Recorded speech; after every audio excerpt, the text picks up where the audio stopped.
Kita lanjutkan pembahasan soal elektrolisis bagian C nomor 21 sampai 30.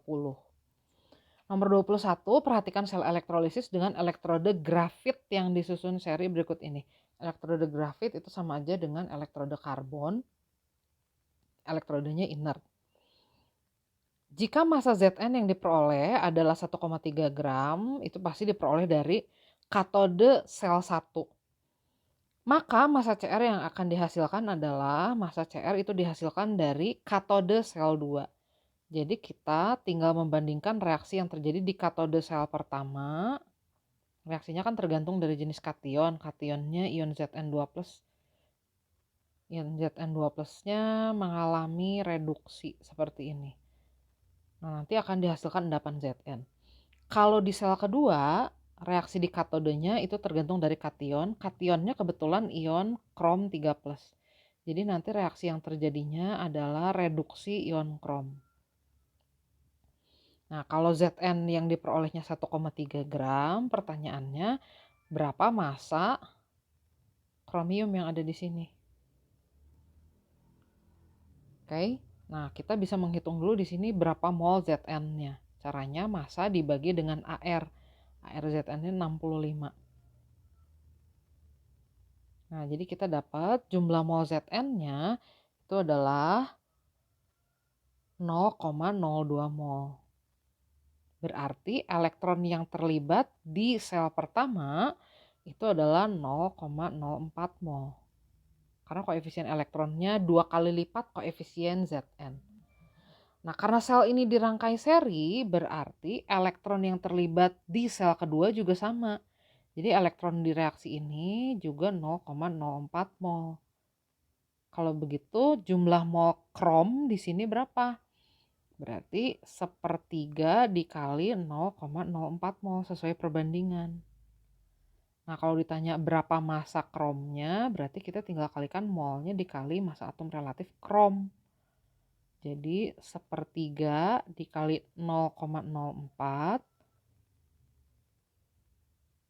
dikali massa atom relatif krom 54. Jadi massa kromnya 0,648. Bentar, salah hitung ya.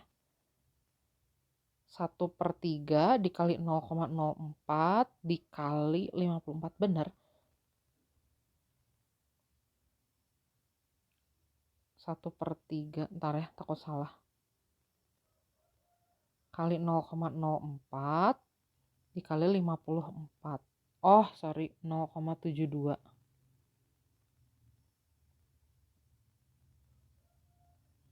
Nomor 2. 1 liter larutan kalium iodida dielektrolisis dan pH larutannya menjadi 13. Jadi ini ada sel pertama, larutannya larutan Ki, dielektrolisis sampai pH-nya jadi 13. Berarti pH yang dihasilkannya, larutan yang dihasilkannya basa ya. Nah, ini ion penentu basanya itu ada di katode, karena reaksi di katodenya kan tergantung dari kation. Kationnya K+, K+-nya golongan 1A. Jadi reaksi yang terjadi di katodenya adalah reaksi reduksi air. Dalam reduksi air dihasilkan ion OH-. Nah, itu penentukan pH. Nah, katanya pH-nya 13. Kalau pH-nya 13 berarti pOH-nya 1. Berarti konsentrasi ion OH-nya 10⁻⁻1 molar. Nah, konsentrasi ion OH- itu kan sama dengan jumlah mol ion OH- dikali volume. Volumenya selalu dianggap tetap. Jadi jumlah mol ion OH-nya itu adalah 0,1 mol. Nah, kalau ion OH- 0,1 mol berarti elektronnya juga sama. Karena koefisiennya sebanding, sama-sama 2. Kemudian kita lanjutkan kalimat soal berikutnya. Dengan arus yang sama dilakukan pula elektrolisis pada lelehan CaCl2. Jadi ini ada elektrolisis yang kedua. Yang dielektrolisisnya lelehan CaCl2. Arusnya sama, itu artinya jumlah mol elektronnya sama. Sama-sama 0,1 mol seperti yang tadi. Yang ditanya massa endapan yang diperoleh. Pengendapan ini terjadi di katode. Karena yang dielektrolisis lelehan CaCl2, maka reaksi di katodenya jadi bergantung dari ion Ca2+-nya dari kationnya. Nah, reaksi yang terjadinya adalah pengendapan Ca. Jumlah mol elektronnya sama dengan jumlah mol elektron yang tadi kita peroleh di sel elektrolisis pertama, 0,1 mol. Nah, kalau begitu kalsiumnya yang terbentuk di sini adalah 0,05 mol. Jadi hanya setengah kali lipatnya ya mol elektronnya, karena koefisien Ca1, koefisien elektron 2. Nah, massa kalsiumnya berarti jumlah mol dikali massa atom relatif Ca. Ini ada di soal. Jadi, massa kalsium yang diperolehnya adalah 2 gram. Berikutnya, kita mengelektrolisis larutan AgNO3 dengan elektrode masing-masing tembaga dan besi. Nah, reaksi yang terjadi di katode atau di kutub negatif itu kan selalu tergantung dari kation. Kationnya Ag+. Nah, Ag+-nya logam lain, jadi dia bisa mengalami reduksi seperti ini. Kalau reaksi yang terjadi di anodenya atau di kutub positifnya kan tergantung dari elektrode. Elektrodenya Fe. Fe ini tidak inert, jadi Fe-nya akan mengalami oksidasi. Jadi ini yang terjadi. Nah, di kutub negatif katanya terjadi reaksi pengendapan perak, betul. Di kutub positif terjadi reaksi oksidasi besi, betul. Nah, tembaga akan terlapisi perak pada akhir reaksi. Nah, ini betul sih. Karena kan di sini terjadi pengendapan perak, jadi nanti tembaganya jadi dilapisi perak. Di anode terbentuk larutan dengan pH kurang dari 7. Nah, ini nggak ada, karena di anode kan sama sekali tidak ada ion penentu pH. Hanya terjadi oksidasi Fe aja. Nomor 24, ini ada elektrolisis lagi, yang dielektrolisisnya larutan mangan 2 nitrat. Elektrode-elektrodenya inert, karbon, dua-duanya atau grafit. Nah, diberi informasi bahwa di akhir reaksi massa katodenya bertambah 5,5 gram. Berarti pengendapan yang terjadi di katode itu menghasilkan 5,5 gram mangan. Karena reaksi di katode kan tergantung dari kation, kationnya Mn2+ kebetulan di situ. Nah, Mn-nya ini bertambah 5,5 gram. Yang ditanya arus listrik yang digunakannya berapa Faraday. Nah, itu sama aja dengan kita menghitung berapa mol elektron yang terlibat. Kita hitung dulu aja jumlah mol mangannya. AR-nya udah ada tuh informasinya. Jadi ketahuan mangannya 0,1 mol. Kalau begitu elektron yang terlibat di sini adalah 0,2 mol. Ini sama dengan 0,2 Faraday arus listrik. Nomor 25, ini ada 2 sel dirangkai seri. Kita lihat dulu. Jika seluruh elektrode yang digunakan adalah grafit, ini berarti inert ya, karbon. Massa logam nikel yang dihasilkan adalah 5,9 gram, maka massa logam besi yang mengendap berapa? Nah, ini pengendapan nikel sama pengendapan besi masing-masing terjadi di katode. Di sel pertama, reaksi pengendapannya itu adalah pengendapan atau reduksi ion nikel. Kalau di sel yang kedua, reaksinya itu adalah pengendapan ion Fe. Ini kebetulan Fe-nya Fe.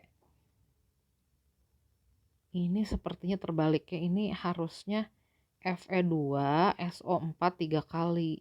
Kan SO4 muatannya 2 min ya. Kalau Fe ada yang 2+, ada yang 3+. Jadi ini maksudnya gitu ya. Yang terjadi adalah pengendapan ion Fe3+. Nah, nikel yang mengendap katanya 5,9 gram. AR nikel dikasih tahu di soal adalah 59. Jadi kan kita bisa menghitung mol nikel yang terbentuk di sini. Massa dibagi AR 0,1 mol. Berarti elektron yang terlibat di sel pertama itu adalah 0,2 mol. Karena dirangkai seri, elektron di sel kedua juga sama 0,2 mol. Kalau begitu, Jumlah mol Fe-nya itu adalah 1/3 dikali 0,2 mol. Kalau kita ditanya massa Fe-nya, berarti kita tinggal mengalikan aja jumlah molnya dikali ARFE. ARFE-nya 56. Jadi massa Fe yang terbentuk di sel kedua adalah 1/3 dikali 0,2 dikali 56 atau 3,73 gram. Nomor 26.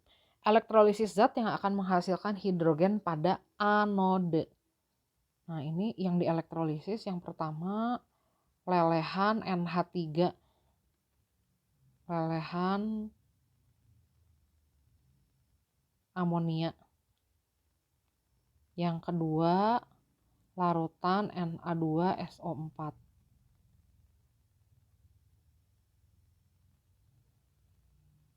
Yang ketiga larutan asam klorida. Yang keempat ini larutan kalium hidrogen sulfat.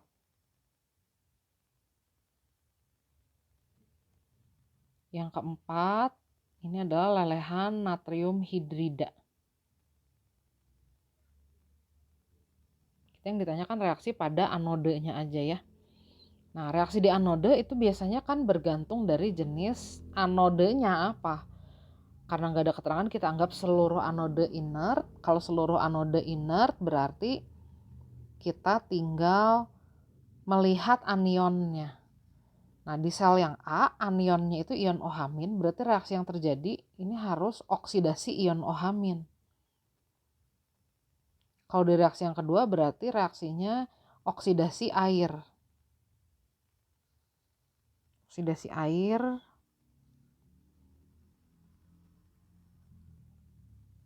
gini hasilnya.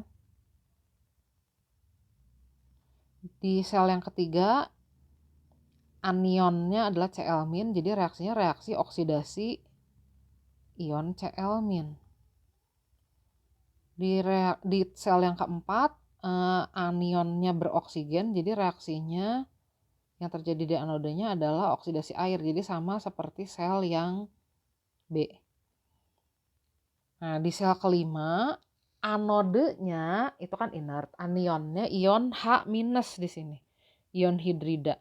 Nah, ion hidrida kalau teroksidasi dia akan menghasilkan gas H2 gitu. Yang ditanyakan kebetulan mana yang menghasilkan gas hidrogen pada anode. Jadi yang itu jawabannya. Nomor 27, arus listrik sebesar 10 ampere dialirkan selama 16 menit, jadi waktunya 16 kali 60 detik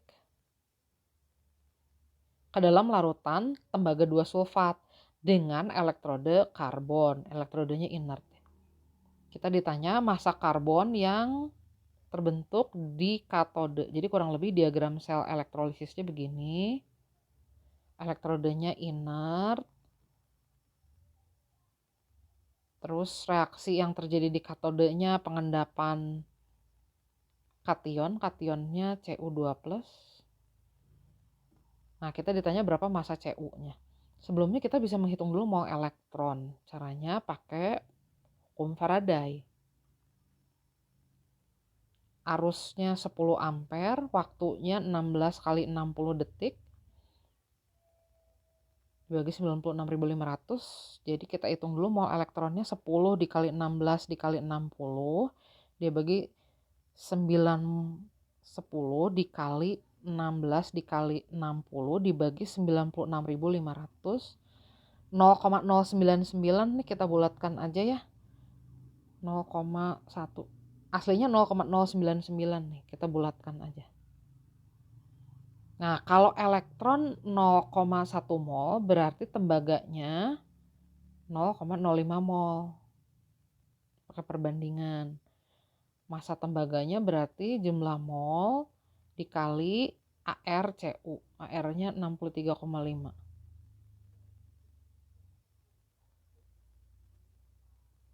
Jadi jawabannya kurang lebih 3,16 gram dibulatkan. Nomor 28, arus listrik 10 ampere dialirkan ke larutan tembaga 2 sulfat juga selama 965 detik. Volume gas yang dihasilkan di anode pada 0 derajat Celcius 1 atm, ini keadaan STP, adalah berapa liter? Yang dielektrolisis larutan tembaga 2 sulfat sama kayak tadi. Nggak ada informasi elektrodenya apa, jadi kita anggap saja inert. Nah, ini kita ditanya gas yang dihasilkan di anode, jadi kita tuliskan aja reaksi yang terjadi di anode. Reaksi di anode tergantung dari anodenya kebetulan inert, tadi kita anggap karbon, berarti reaksinya tergantung dari anion, anionnya beroksigen, jadi reaksi yang terjadinya adalah reaksi oksidasi air. Nah, jumlah mol elektronnya bisa kita hitung dulu dengan hukum Faraday. Arus listriknya 10 ampere, waktunya 965 detik. Jadi jumlah mol elektronnya adalah 0,1 mol. Kalau elektron 0,1 mol berarti gas O2 itu jumlahnya 1/4 dikali 0,1 mol. Volumenya berarti jumlah mol dikali 22,4. Jadi 0,25 atau 1/4 dikali 0,1 dikali 22,4 liter. Jadi 0,56 liter. Nomor 29. Elektrolisis larutan tembaga 2 klorida arusnya 0,5 Faraday. Elektrodenya inert. Gak ada keterangan jadi kita anggap aja inert. Kita ditanya endapan tembaga yang dihasilkannya berapa gram. Endapan tembaga itu akan diperoleh di katode karena reaksi di katode bergantung dari kation. Kationnya Cu2+, Cu2+ kalau tereduksi akan menghasilkan endapan tembaga. Nah, kalau arus listriknya 0,5 Faraday itu berarti elektronnya 0,5 mol. Kalau gitu tembaganya 0,25 mol ya kan, koefisiennya hanya 1 dibandingkan koefisien elektron 2. Jadi massa tembaganya jumlah mol dikali AR-nya atau massa atom relatif. Jadi 15,875 gram. Terakhir nomor 30, larutan nikel sulfat dielektrolisis menggunakan elektrode karbon. Berarti katode anodenya dua-duanya karbon gitu ya. Dan dihasilkan 1,475 gram Ni di katode. Berarti reaksi yang terjadi di katodenya kan tergantung dari kation, kationnya Ni2+. Ni2+-nya mengalami reduksi menghasilkan endapan Ni. Nah, Ni yang dihasilkannya itu 1,475 gram. Nah, yang ditanya volume gas di anode. Oke, kita hitung dulu aja ya berapa mol Ni-nya. Berarti massa dibagi dengan AR-nya Ni. AR-nya Ni itu 59. Tambahkan aja keterangannya ya, kalau enggak bisa juga cari di tabel periodik. Jadi jumlah mol Ni-nya 1,475 dibagi 59 atau 0,025 mol. Kalau gitu elektron yang terlibat di elektrolisis ini adalah 0, jadi 2 kali 0,025 ya. 0,05 mol elektronnya. Nah, jumlah mol yang sama itu berarti kan terjadi juga atau dipakai juga di anode. Reaksi yang terjadi di anodenya karena anionnya beroksigen, jadi reaksi oksidasi air.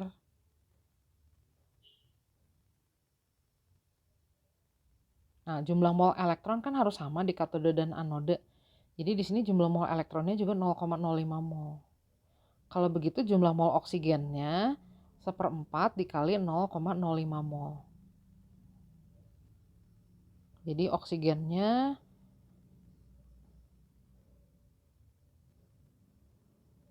0,0125 mol. Nah, kita ditanya berapa volume oksigen dibandingkan pada suhu dan tekanan yang sama dengan gas NO. Pada saat itu gas NO masanya 20 gram, volumenya 20 liter. Saya tambahin mRNO, itulah adalah ARN ditambah ARO ya. ARN 14, ARO 16, jadi MR-nya 30. Tadi ARNI 59.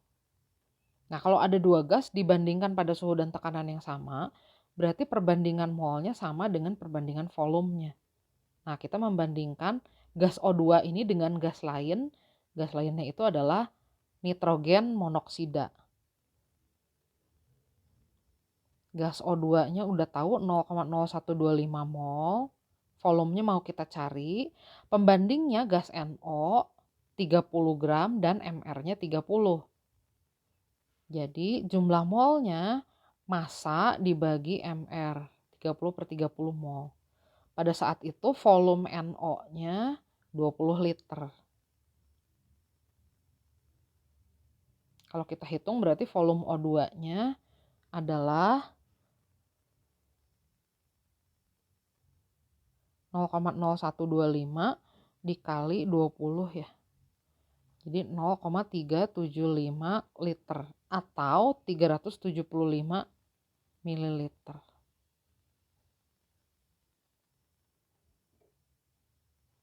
Oh, tidak ada ya jawabannya. Jawabannya harusnya 375 ya.